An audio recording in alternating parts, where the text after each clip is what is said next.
bills for the monarchy in Monaco. But her fairy tale marriage was cut tragically short. Grace Kelly has died. When she died, a light went out of Monte Carlo which has never been lit again.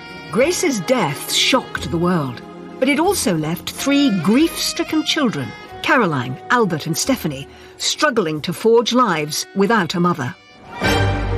They were thrown into this terrible state, and of course, if you are royal, the show goes on. For decades, the 3 children suffered misfortune in marriage as they grappled with Grace's death in different and dramatic ways. Stephanie rebelled against royal life, while Caroline was continually unlucky in love. Stephanie literally went off and joined the circus. She went totally to pieces. He was obviously the love of her life. And Albert gained the reputation of a playboy prince. Was he tempting fate? Was he taking a risk? Was he trying to destroy his future? I have no clue. Was it their mother's death, a curse, or just being spoiled rotten? For the rest of eternity, none of the Grimaldi family would have success or love or happiness in marriage. When you perceive that, your mother was the greatest gift to Monaco, it must be really difficult to work out your place in that story. Will I ever measure up? Can I ever be as good as her?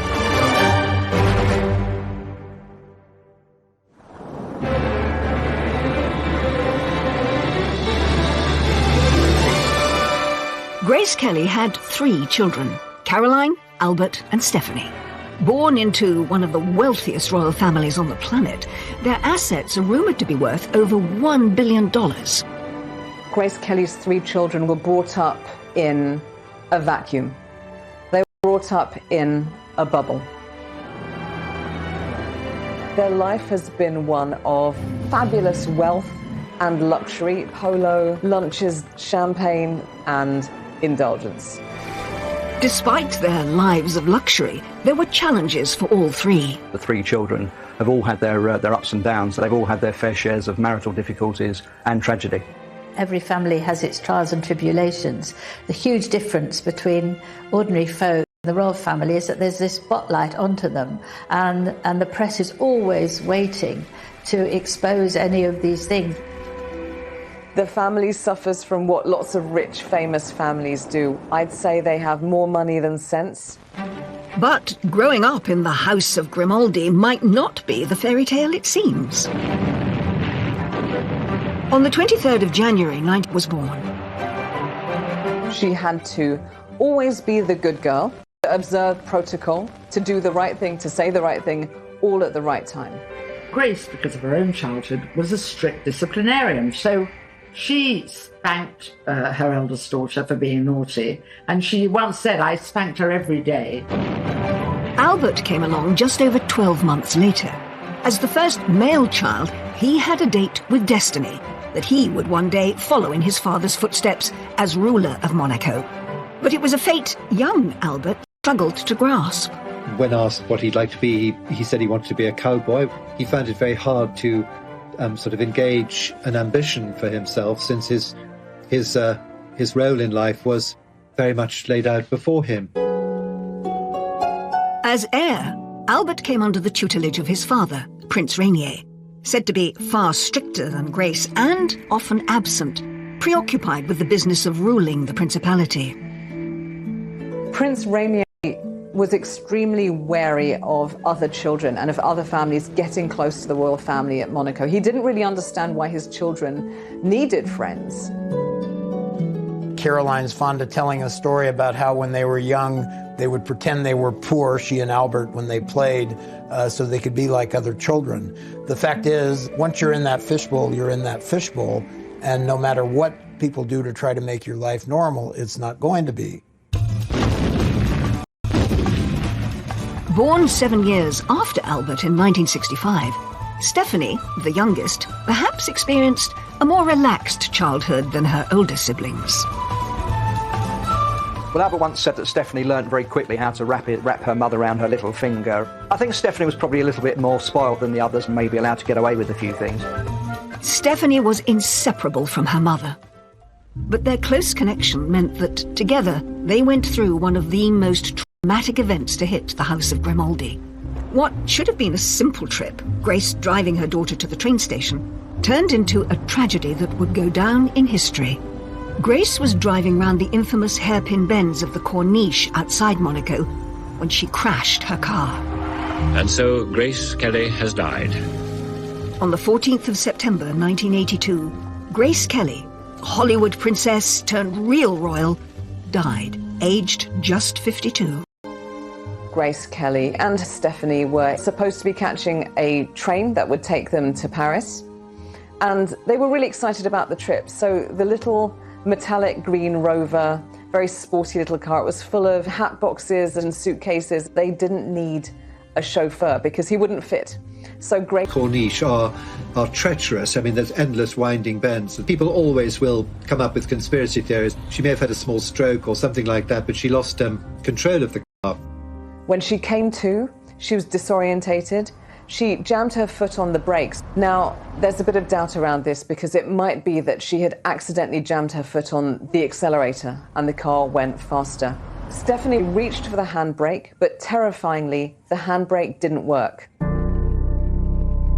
The car was out of control. It slammed through a wall and plunged around 100 feet off the side of a cliff. It was reported afterwards that neither Grace nor Stephanie were wearing their seatbelts. Stephanie was injured in the crash. She had lost a tooth. Her mouth and her tongue and her lips were all cut up. Princess Stephanie has a broken vertebrae, but she's fully conscious, sitting up in bed and eating normally. It was a miracle Stephanie had survived, but the injuries sustained by her mother were devastating.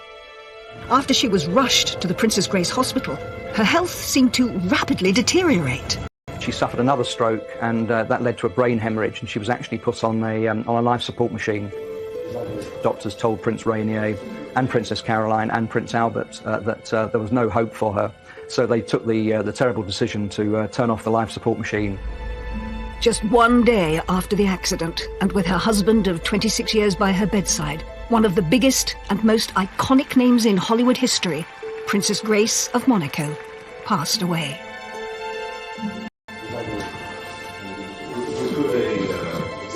Globally, people were very upset. Grace Kelly had been really the brightest light of Monte Carlo. When she died, a light went out of Monte Carlo which has never been relit again.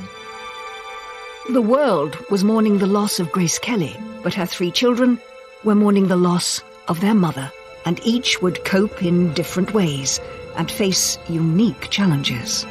This was cataclysmic for Princess Caroline. The requirement that from the moment of the death, the moment of the funeral, she herself, Princess Caroline, was essentially the First Lady of Monaco. She has had a tricky life with 3 quite complicated marriages.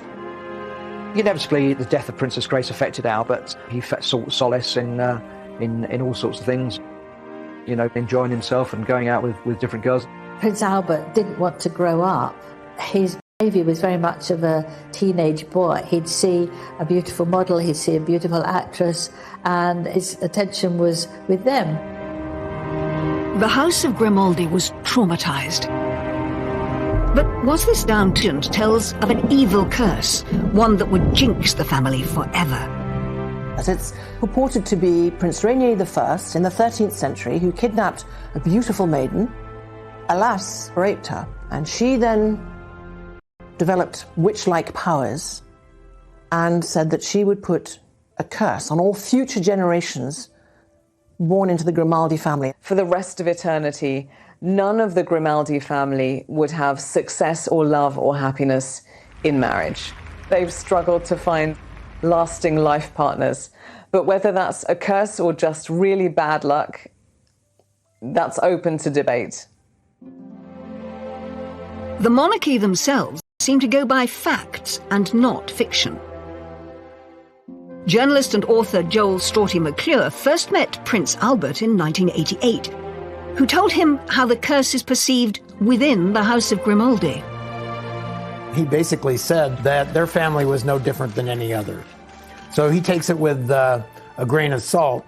And, Prince Rainier, his father, also said that we have the same faults, defects, and attributes as any other human beings. Just because we're royals does not make us immune. Despite rejecting there being any truth in a curse, it has still been an unfortunate shadow hanging over them. None more so than Stephanie, whose life was thrust to the forefront of public attention in the aftermath of the crash. She's talked about to the media about the weight that having that blame put on her has affected her life. And the trauma of her mother's death seemed to send the princess down the path of a royal rebel. She literally went off and joined the circus, she and her kids.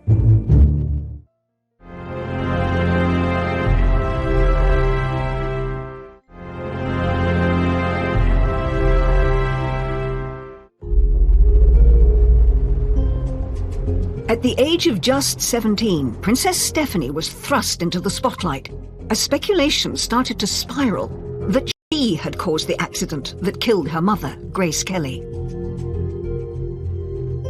Stephanie had to deal with some extremely nasty and, I believe, traumatic rumors that Stephanie herself had been driving, or that she'd been quarreling with her mother and that she had distracted her mother. None of those things were true. In cases where somebody's been through a tragic loss or been in an accident, there is a sense of, could I have done something different? And sometimes people experience survivor guilt. But it's certainly not helped when other people, outsiders, start pointing the finger at you. And I have to say, I think Rainier was so desolate, so upset that he was, of course he was there, but he was not as useful as they were. Speaking to ABC News in America about that traumatic time over 20 years later, it's clear from this television appearance that the accident had deeply affected Stephanie, not only physically, but mentally. In other words, you killed your mother. It's hard enough even, losing your mother and then being blamed for it. I mean, it's terrible. She's talked about to the media about the weight that having that blame put on her has affected her life. I think it's a terrible thing that she went through. It was just a very freak accident. Stephanie's brush with death and the trauma of the sudden passing of her mother seemed to instill in her a desire to live life for the moment. It set her down the path to being a royal rebel, but it also liberated her in a weird way because she thought, well, you could lose anything in just 1 minute. So I'm going to take everything I can of life and follow my own whims and desires, which she did, not always for the better. Stephanie Marie Elizabeth Grimaldi was born on the 1st of February 1965. Welcomed into the world with a Monegasque traditional 21-gun salute, she was Grace and Rainier's third and perhaps most colourful child. Third child, was spoiled, much more than the first and the second, and Stephanie took full advice and full advantage of this. Stephanie was so stubborn and lively, extremely rebellious and very naughty indeed. Even her own mother said, I should have beaten her like a gong without making her give way. Grace had a very loving pet name for Stephanie. She called her enfant terrible, which means terrible child or naughty child. The wide age gap between Stephanie and her siblings Caroline and Albert may have strengthened the bond between mother and daughter, but this close relationship would perhaps have consequences in years to come. Prince Rainier was worried about how close Stephanie was to her mother because it's an interdependence as opposed to being preparing you for your future life. We say in French, dans les jupons de sa mère, in the petticoats of her mother. But when her mother died, 17-year-old Stephanie was suddenly left without the guidance and support of her closest ally.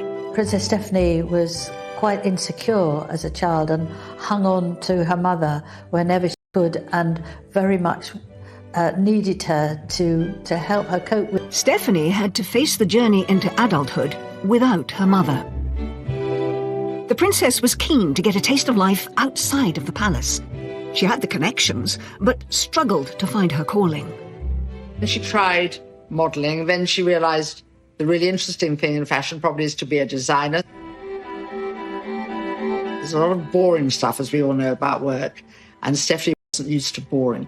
She was interning at Christian Dior and allegedly got dismissed. She was dyeing her hair all kinds of wild colours. So I think there was that rebellious nature. Do you think that because you're the daughter of Princess Grace, you can just behave as you please?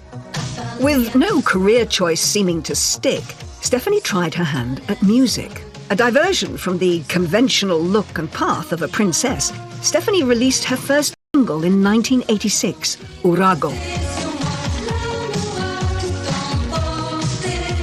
What you see there is a very unprincessy image. She's being sexy, she's doing her thing. This is her attempt to say, you know, I'm more than just this princess. I have my own identity and I'm trying this out for size and I like it. Growing up, Stephanie was fascinated by Grace's awe-inspiring Hollywood past. That's perhaps what inspired her to follow in her mother's golden footsteps in her attempts to carve out a creative career. Grace would tell her all the stories about Hollywood, and they would sit in the palace and dance together, and they'd look at old photographs. They'd talk about the films of the current day. Please welcome Her Serene Highness, Princess Stephanie of Monaco. In 1990, she gave a nervous performance on Aspel & Company, opening up about her true feelings on her bumpy journey to stardom. Trying to establish a name and identity for herself in the shadow of her iconic mother was always going to be tricky, and comparisons were often drawn. I would love to be an actress one day, but I think it's even harder for me because everybody's like waiting for me and, oh my God, they're going to compare me to my mother. Show people that I have a personality of my own and I'm not trying to be my mother. Knowing people are watching it saying, you're not as good as the great Hollywood icon that is Grace Kelly. The fear of continually being compared to her mother and coming up short really stymied Stephanie's acting career because it hurt her confidence. But it wasn't just her career that seemingly showed an urge to break free from the royal orbit. As Stephanie continued to live for the moment, her love life took an unexpected turn. Just like generations of Grimaldis before her, a string of turbulent relationships ensued, with the press linking her to some very high-profile men. Footballer. She had a relationship with Jean-Claude Van Damme, the actor, the Hollywood star Rob Lowe. And in 1991, she got together with Daniel de Cruet, her bodyguard and a former fishmonger. It marked the start of a very lively love life. Prince Rainier mistrusted him very strongly, and he began to suspect that his daughter did not have a very solid sense of what was good for her in relationships. He was already involved with another woman who was 6 months pregnant, but they fell in love, and Stephanie actually ended up marrying him, and they had 2 children. I mean, I think he was probably the biggest love of her life. Her father was incandescent, but Prince Rainier soon fell for the grandchildren and accepted them and their marriage. But hopes of a fairy tale ending were soon dashed. Less than a year into the marriage, things took a dramatic turn when a series of candid photographs of Daniel were published in Italian magazines. He was actually photographed frolicking, if you will, with Miss Belgium bare breasts.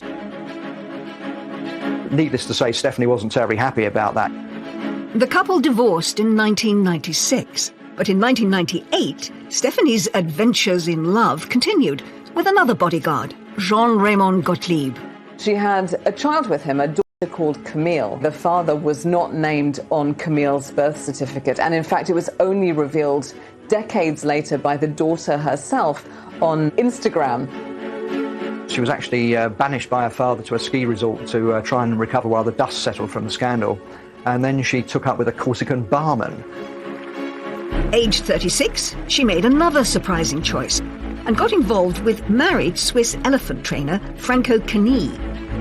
Love blossomed after they met at Monaco's International Circus Festival. She literally went off and joined the circus. She and her kids. She's got 3 kids by now. Princess Caroline was absolutely devastated by her sister's behaviour. She felt she was letting the whole family down. basically moved into his trailer, and they actually travelled around with the circus. And obviously it was not ideal for her children. It was very difficult for them to get educated. And I think after a while the novelty wore off. The relationship fizzled out, but the circus around her love life wasn't over. Waiting in the wings was Portuguese acrobat Adans Lopez Perez, who was nearly 10 years her junior. The unlikely couple's family home was a caravan, a far cry from the splendour of the 253-room Prince's Palace of Monaco. Eventually she moved back to the luxury of the palace. It may appear to some that her love life was cursed, or that its chaotic nature was perhaps a reaction to her mother's tragic death. But it could be just as Stephanie has said herself. I may be a princess, but above all, I'm a human being. If you step back and look at their lives, which was very, very small, a very tiny bubble of people were allowed to enter into it, you have very little life experience about what people are like, what relationships are like. So I wonder whether this is a way of experimenting. I'm going to go for all kinds of different people that I find exciting because they're opposite of duty and restraint. I think that's one of the problems that probably Stephanie's had, because you've got a palace to move back into. You can live the rest of your life very comfortably, having walked out of a marriage. Prince Rainier was reported to be despairing over his daughter, and his displeasure with her behaviour may have been communicated in his will. Apparently, he left her only 1%, and he left Caroline and Albert more. Albert, obviously, he's the reigning prince, would have been left most of the bulk of the money. I think 1% of the money of the Grimaldi royal family would take care of us all. At the age of 56, Princess Stephanie may not have managed to find happiness in her relationships, but she perhaps gets the love and praise she craves from her 3 children and her philanthropic work. We've seen the young girl going through all those different phases and learning as she goes. And this is natural for somebody who's been through so much to then get to a place where they're emotionally mature, they have their own family, and they can curate the life that they want to lead now. And that seems to be the space that we find Stephanie in. She's not married again and feels content with herself for being a mother and helping others who are having a difficult life. She's very much involved with her charity work, an AIDS charity and animal charities. I think Grace will be pleased that the wild child has finally grown up and she's finally found happiness and seems a lot more serene. Princess Stephanie's colourful life may have raised some eyebrows, but the pressures inside the palace were perhaps felt even more by her eldest sister. Before her mother's death, Caroline sought freedom from royal responsibility. He gave her an escape route. He was her key out of the kingdom. But all of that changed when Grace died. Caroline had to look immaculate, behave immaculately, because her reputation is Monaco's reputation.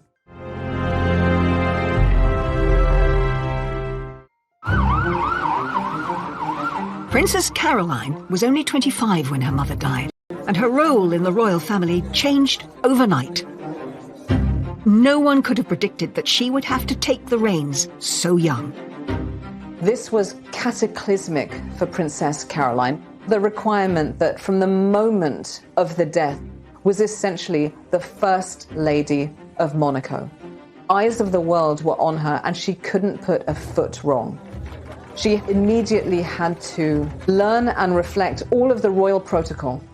She had to look immaculate, behave immaculately, provide no grounds for any possible criticism because her reputation is Monaco's reputation. Caroline was stepping up, something her sister, Stephanie, would never have endured, and her brother, Albert, wasn't ready to take on.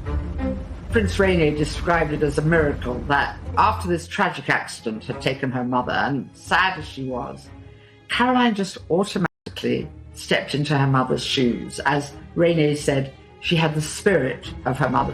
And that spirit was evident in this interview with the American interviewer Barbara Walters. Head held high, she put on a mature performance and revealed how her mother's guidance enabled her to be so resilient. She was such an outstanding person. She gave us a strength that when she died, we were able to keep going, and we all stuck together, and it worked. Caroline was extraordinary when her mother died. She had matured almost overnight, and she carried out all these duties with, it could be said, a lot of the grace of her mother. She kept Grace's flame alive. As well as supporting her father in his royal duties, Caroline had to support him in his sorrow. Prince Rainier was so distraught when his wife died, and literally sometimes was shaking and couldn't handle public engagements. Caroline was beside Rainier at every big event. She was there whenever her mother had been. I don't think he could have coped without Caroline. She was there right by him, and that was absolutely essential to moving the whole institution forward.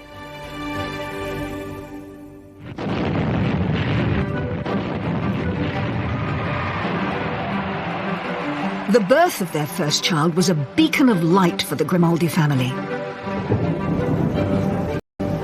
Born in torrential rain, there were high hopes for Princess Caroline. Princess Caroline was born in the middle of this huge storm. And local superstition has it that's a very Mediterranean climate, and rain is always a good luck sign. And since there was this feeling, there was this curse on the Grimaldis, everybody thought this girl will have real character because the rain has come down during her birth. For Caroline, the pressure was on. There was no space for her to say, hang on, I know this is what I'm supposed to do, but what about what I want? What about my hopes and desires? What if they compete with what's expected of me? Is there any space for me to do that? And the answer was no. There was no space for her to misbehave. Although Caroline had managed to step up to First Lady and handle it so well, it was a far cry from the lifestyle she'd become used to in her university days in Paris.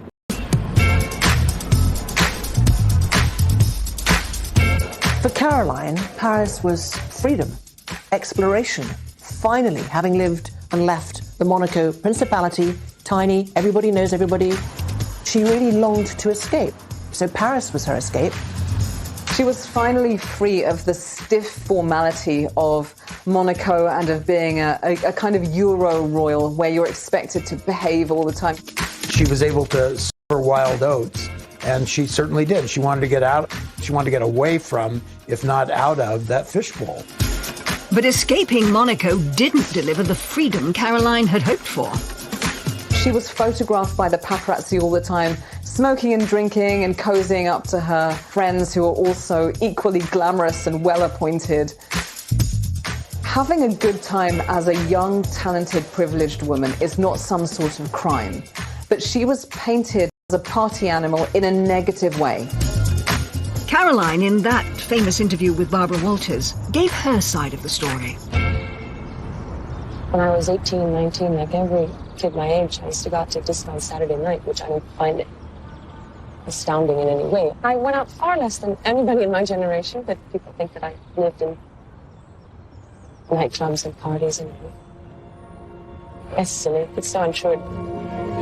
She was portrayed by the press and the paparazzi as somehow being unclassy or downscale or loose. These were really slanderous, nasty things to say about her. She found it violating. Her father, Prince Rainier, said, I would shoot these people if I could. She's got her real first taste of freedom, and yet she's got the paps on her tail, looking at her every move, judging her. The headlines are all about this party girl princess. When you see that as a young person, that's going to be incredibly stressful, because it's saying, get back in your box, be this perfect princess. She literally became fodder for the photographer. Obviously, pictures of her smoking and drinking and falling out of bars didn't look very good. And these images of Caroline's lifestyle in Paris didn't play well back home in Monaco. The population in Monaco were absolutely shocked that she was doing things that ordinary people were doing, whereas she should be sitting quietly and obediently in the palace waiting for her prince to come. They wanted her to sew and to learn how to embroider and to wait for an arranged marriage, but she didn't want that. What Caroline did want was to live a normal life. And to her, that meant choosing who she married, a Parisian businessman named Philippe Junot. She saw him, she said later, as her ticket to freedom. Liberté, me voilà, freedom, here I come. Hey, I'm doing what I want to do. This is my life, my choice.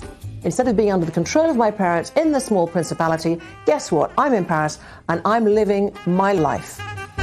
He gave her an escape route. He was obviously her key out of the kingdom.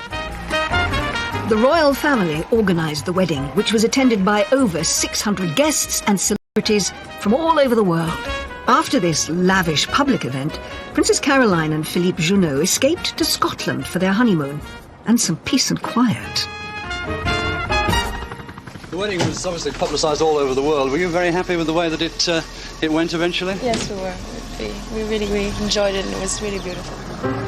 But even in the Scottish Highlands, Princess Caroline couldn't escape the cameras. How's married life? Are you enjoying things? Yes, absolutely. Great.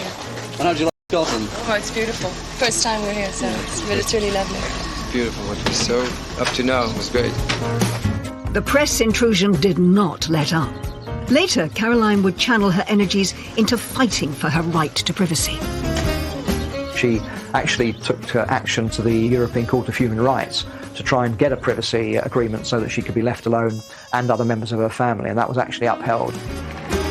Caroline's parents were not enamoured with her choice of husband. Princess Grace had predicted that Caroline's marriage to Philippe Junot would only last 2 years.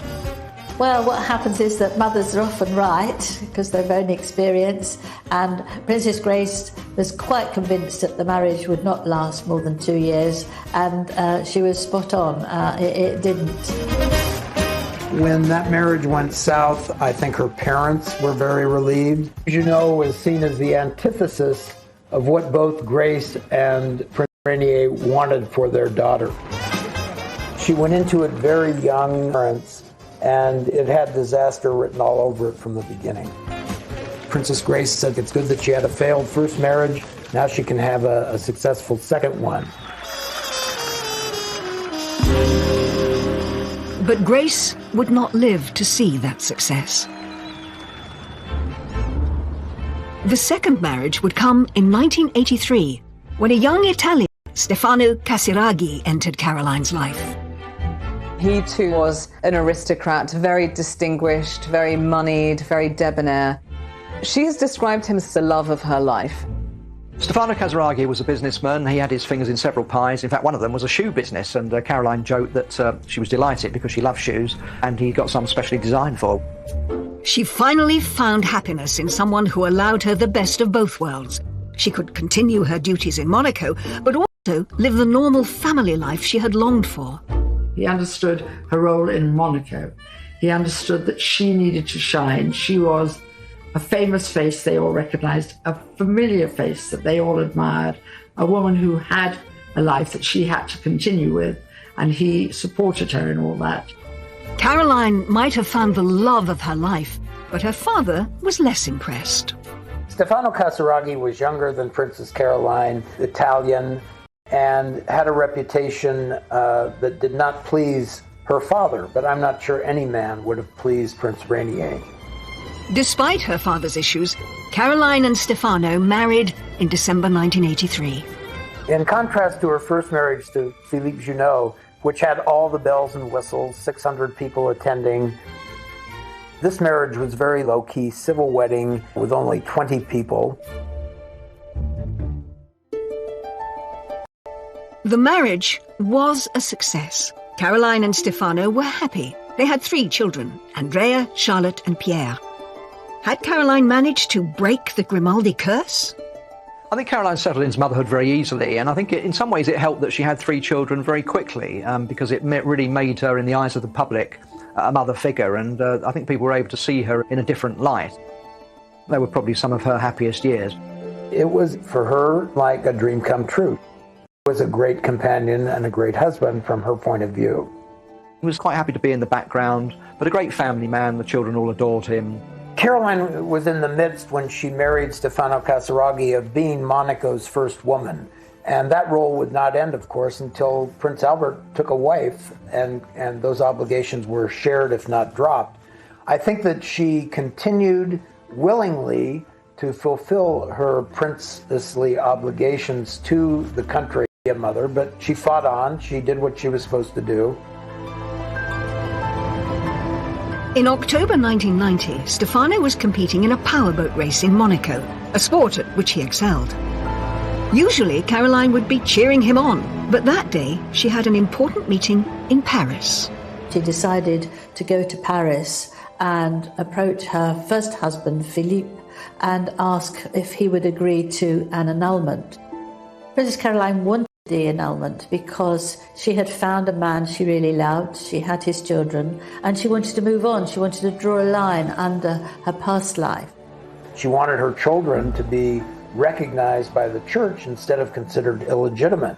So she petitioned endlessly, tirelessly, the Catholic Church to annul that marriage.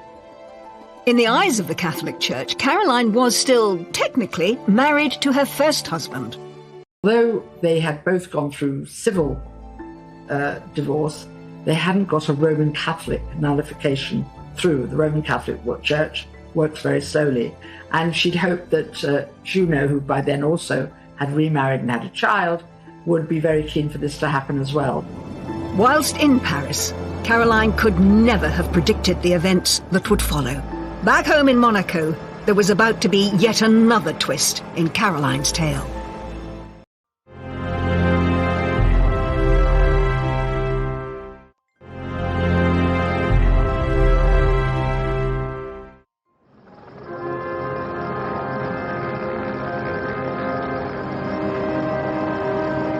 In October 1990, Princess Caroline was in Paris, and her husband, Stefano, was competing in a powerboat race in Monaco. During his race, Stefano's boat capsized, and he was killed, leaving Caroline widowed with 3 young children. The irony, of course, in Stefano's death was that this was going to be his last time of boat racing. He decided it wasn't safe and that he was going to give it up and turn to shipbuilding, which would be much safer. It was a very responsible decision if he was father of 3 children, but tragically, it was not to be. Caroline's world had fallen apart again. The man she had found who could support her in her royal role was gone. Here she is moving forward with her future. It looks positive, it's hopeful, it's going in the right direction. And suddenly, out of nowhere, her reality is pierced by this terrible, devastating loss. Her husband died. It brought back memories of her mother as well, and she thought the two things triggered each other. And she really did struggle for a couple of years. She was only seen out and about very rarely in public, mainly wearing black and dressing very somberly. There's an interesting shift in family dynamics when Princess Caroline then looks to her father and leans on him and expects him to step up emotionally for her, just as she stepped up to him when her mother died. Stefano's funeral took place at Monaco's Cathedral of St. Nicholas, the same place Caroline's mother's funeral was held. Princess Caroline's world fell apart. It didn't fall apart in a messy way. It fell apart in a royal way, which is worse because all of that suffering and pain and horror, you can't really express it at all. So it's all happening on the inside. It was really a very sad sight for anybody to witness. I don't think I've ever seen a woman become more dejected, upset, transformed, gaunt than Princess Caroline was in the aftermath. It was just another tragedy to hit the Grimaldi family. On top of everything else, Caroline's marriage still wasn't legitimate in the eyes of the Catholic Church. Not only had she lost Stefano, but her marriage to Stefano wasn't recognised. And I think during a period of dreadful loss, that would have been another layer of grief. That this is the love of my life, and our union isn't even recognised yet. It would take a decade for the situation to be resolved.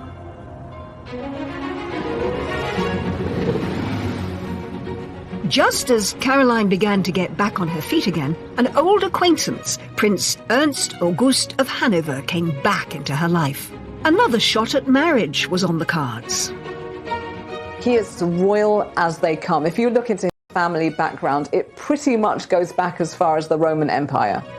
He is super duper, unbelievably mega posh, every which way you look at it. And he has connections to every major European royal family, including the English royal family through King George. On paper, they were a good match. And in 1999, they decided to tie the knot. In one sense, he was exactly the right person for her. But in terms of his character, he was bad news. Alas, he doesn't always have terribly royal or regal behaviour. Indeed, he has urinated in public, he allegedly has broken the nose of a cameraman, and woe betide, and what a crime of lèse-majesté, he kissed the Queen. Checkered past, and I think Caroline thought that, marrying somebody who had the right credentials, but obviously knew about his colourful private life, and I think she thought she could possibly tame him, but in fact he carried on as before. It came to a head when Caroline had to attend to her father, who fell seriously ill. Prince Ernst was nowhere to be seen. He actually was in a coma in hospital, brought on by heavy drinking, and at one point he was actually hovering on the brink of life and death, and so it was quite possible that Caroline was going to lose her father and her husband in the same week. The one time that she really needed her husband, he himself was ill. Caroline's third marriage had broken down. They went their separate ways because he brought shame and scandal into her life.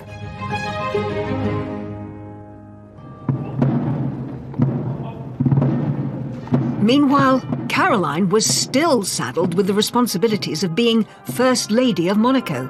No one could have predicted she would have been in this position for so long.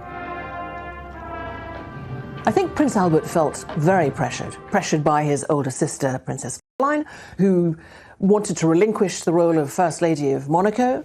She is just thinking, Prince Albert, will you just get on with it? Will you just settle down, marry, provide an heir, and then I can really get on with my life? In 2005, when their father died, Albert had to step up and take on his father's role. It was a chance of freedom for Caroline. But after all these years, her brother had still not married. Prince Albert didn't want to grow up.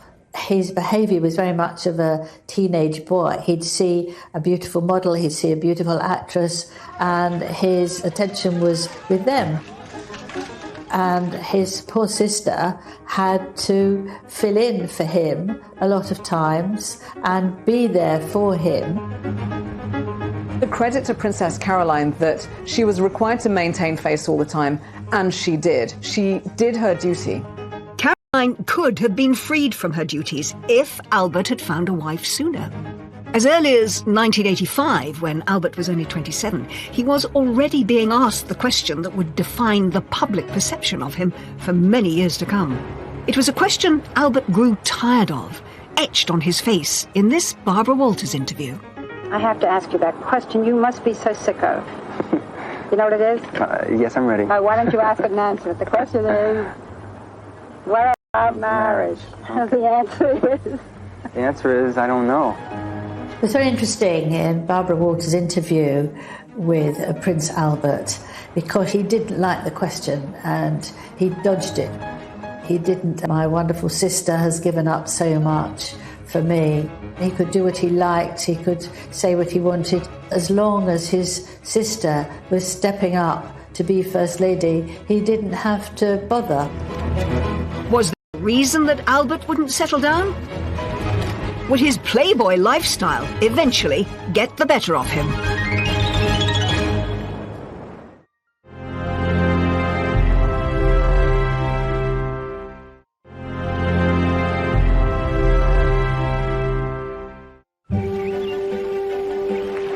From the moment he was born, the second of Grace and Rainier's three children, Albert was destined to become ruler of Monaco.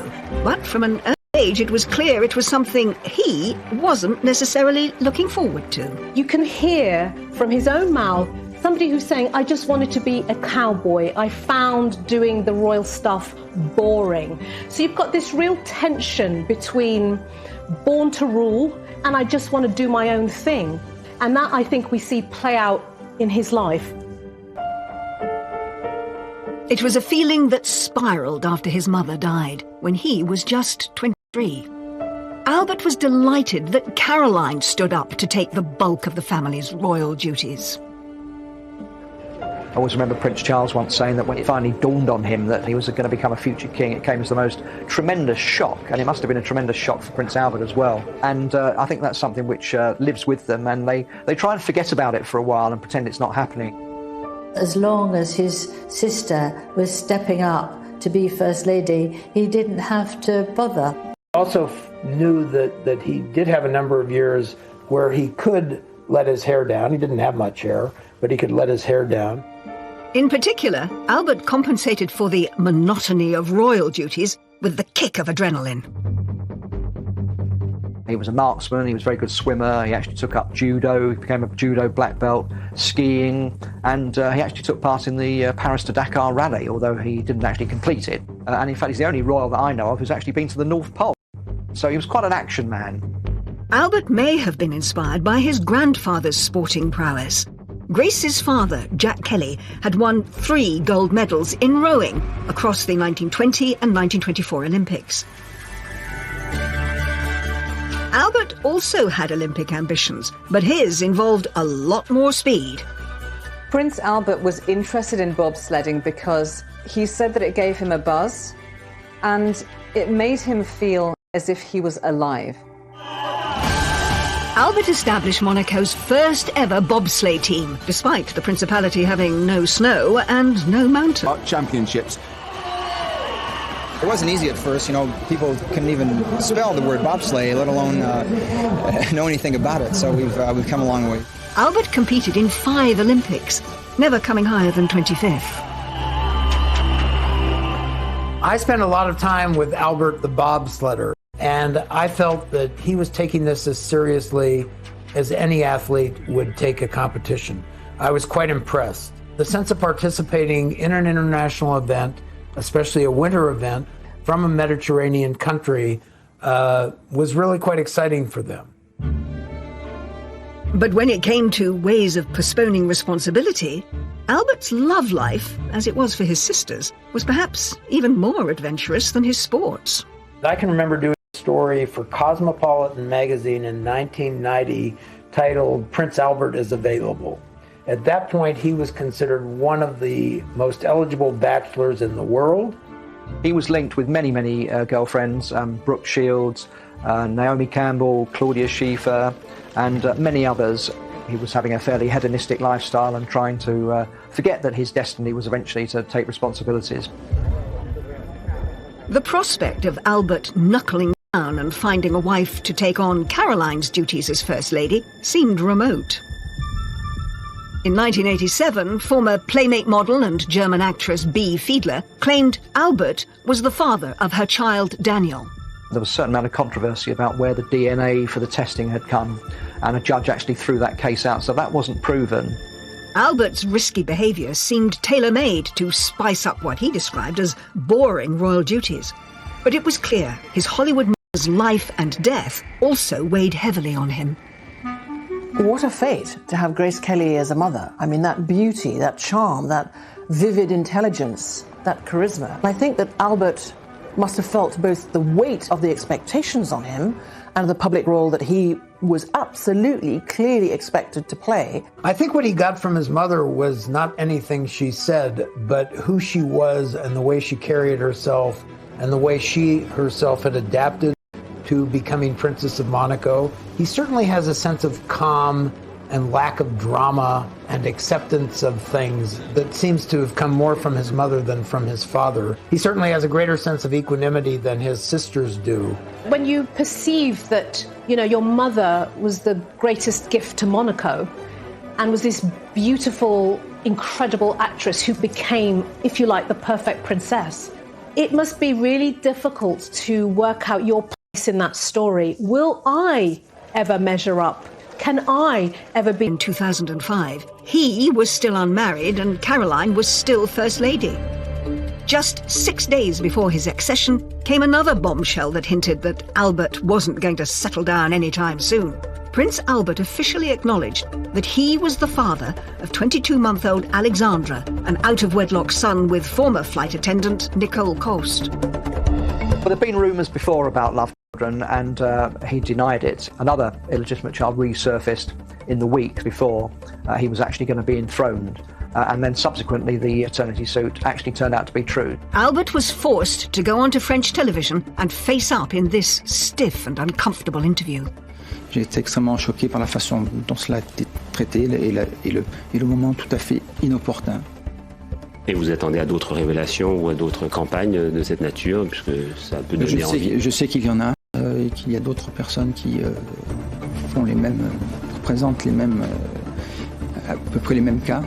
What has baffled me about that is why he was unaware of the existence of condoms. Was he tempting fate? Was he taking a risk? Was he trying to destroy his future? I would like to talk to him about it one day, and I don't imagine I ever will.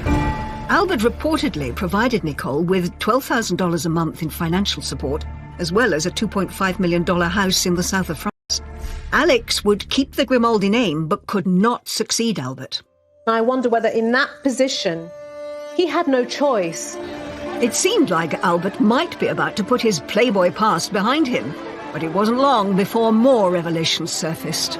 Prince Albert had already had to admit to the existence of one love child. It turned out that he had yet another love child who was 14 years old. In the early 1990s, Tamara Rotolo, an American, had come forward and claimed that Albert was the father of her daughter Jasmine, and that was hushed up and he denied it. But in fact, a DNA test eventually proved that he was the father, and in 2006, a year after he'd become the prince, he actually admitted that he was the father of Jasmine as well. So it's like, all right, cards on the table, let's do this because I'm ready and willing to step up. Albert's admissions may have had another purpose. He'd recently started a relationship with a fellow Olympian, a South African swimmer that he'd first met 5 years earlier. Prince Albert met Charlene Whitstock at a swimming gala, and they immediately bonded over a shared love of sport. With what seemed like a clean slate, finally the way seemed clear for Albert to settle down. But Albert's love life was never plain sailing. There were all sorts of rumours that evidence of a third illegitimate child might emerge, and that Charlene was getting cold feet. There is speculation that Charlene Whitstock was to go through with the wedding.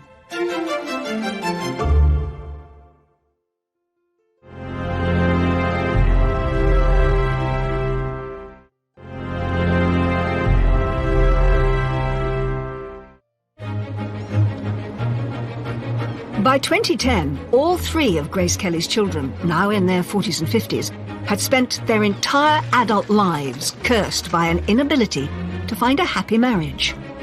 It's the third marriage that Caroline has had, and it's come to a bad end, as both of the others have. And now she lives alone. She's back living where she grew up. It's like returning home to the roost. Stephanie has stepped away from the limelight and lives a much more quiet, discreet life, and that is understandable. But there was hope for Albert. In June 2010, Albert was sat on the side of the bed as his girlfriend of 5 years, Charlene, was packing to leave the apartment. He did it in a very straightforward way. No violins, no beachside romantic setting. He was just in Charlene's flat and he said, "Would you like to marry me?" And she thought he wasn't being serious. He'd actually rang her father before he proposed to Charlene.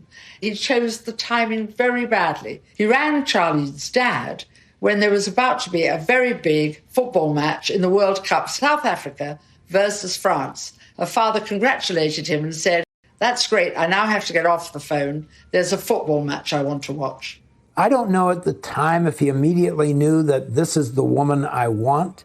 He has told me that he felt sorry for anybody who would become the Princess of Monaco due to the fishbowl effect and the obligations that come with that role.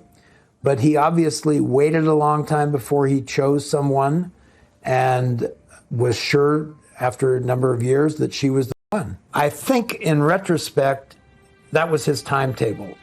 After years of failed relationships and 2 confirmed illegitimate children, Albert's engagement to Charlene was announced on June the 23rd, 2010. But marrying a prince isn't an easy thing to do, especially one with a mother like Grace Kelly. I think Albert was worried about the inevitable comparisons to Grace Kelly, and he was concerned that Charlene might not be able to cope with it, knowing that you're forever going to be compared to them and put on that pedestal. So it was quite a big decision to make. Grace Kelly had struggled with intense loneliness at the start of her royal marriage, struggling to come to terms with being a princess. Albert feared the same would happen to Charlene, risking both her and his happiness. The rumours of him being a playboy, of him being a womanizer, really bedeviled his whole, teenager adulthood right past. On the 2nd of July 2011, the most glamorous, high-profile event since the 1956 union of Prince Rainier and Grace Kelly took place at the Pink Palace.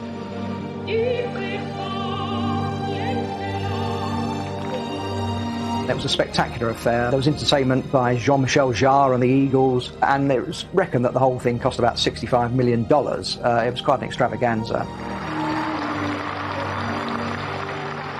But despite the glorious weather and the smiling congregation, the rumours swirled again, and a happy future looked far from assured. In front of the full glare of the palace cameras, Charlene cried uncontrollably. What did not fail to hit the headlines and get an awful lot of coverage is the fact that she appeared to be crying on her wedding day. The royal couple publicly denied that Charlene was an unwilling bride, after tabloids had circulated rumours that Charlene had been spooked by talk of a 3rd confirmed love child for Albert. That wasn't in a cathedral as his mother had been. That was actually in a courtyard at the palace as well. It rather feeds into the narrative that Charlene was slightly worried about what was happening. One French paper went as far as to write that she'd attempted to flee back to South Africa, with authorities stopping her helicopter flight to Nice airport on instructions from the palace. Princess Charlene subsequently branded such rumours as categorical lies. But even the wedding's A-list entertainer Jean-Michel Jarre was quizzed on the rumours. I mean, they were really in love, and rumours are rumours, as you know, and you're a specialist of that, so you know more than me on that.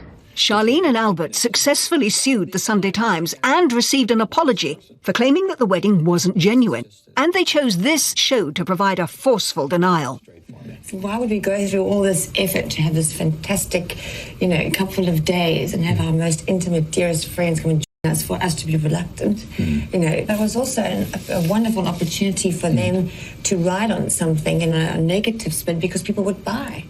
Lots of women have cried at their wedding. So bad for the makeup, but good for the soul. And she was very emotional. And I think that this sort of wedding would have been overwhelming to many people. And I think that she was overwhelmed. After years of procrastination, it finally looked like Albert, the first in his family to find true happiness in marriage. 3 years later, on December the 10th, 2014, Albert finally fulfilled his royal duty and provided an heir. At 5:04 p.m. and 5:06 p.m, twins Gabriella Thérèse Marie and Jacques Honoré Rainier were... Finding that partner, getting married to Charlene Wittstock, and having those twins, and having an heir, Jacques, I think will have been immense relief. All 3 of Grace Kelly's children struggled with tragedy, troubled love lives, and the challenge of being royal, all amplified by the pain of losing their mother at such a young age. Born into a gilded cage of immense privilege, they were left to navigate their lives without her guiding hand, and perhaps inevitably along the way, made some self-destructive choices. I don't think there's a curse, but certainly the conditions with which the children were brought up and this overpowering figure of Grace Kelly behind them, I think it was inevitable that they were going to find it difficult to live up to expectations, and that might account for some of the excesses that have gone on. What they have gone through, the deaths, the divorces, the tragedies, are no different than what the rest of us go through, and no easier to bear than what the rest of us go through. And we have watched them suffer and learned that they are in the end, no different than we are. What Grace Kelly's 3 children went through wasn't a medieval curse, but was the accrued effect of generations of royal protocol and isolation and emotional coldness, secrecy and lies, being hounded by the press and gossiped about, being followed by the paparazzi. Perhaps if Grace Kelly had lived, there would have been an opportunity to bring a bit more warmth and colour and light and intimacy into the royal family.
She once said, I spanked her every day.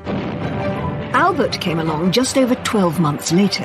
As the first male child, he had a date with destiny, that he would one day follow in his father's footsteps as ruler of Monaco. But it was a fate young Albert struggled to grasp. When asked what he'd like to be, he said he wanted to be a cowboy. He found it very hard to sort of engage an ambition for himself, since his role in life was very much laid out before him. As heir, Albert came under the tutelage of his father, Prince Rainier, said to be far stricter than Grace and often absent, preoccupied with the business of ruling the principality. Prince Rainier was extremely wary of other children and of other families getting close to the royal family at Monaco. He didn't really understand why his children needed friends. Caroline's fond of telling a story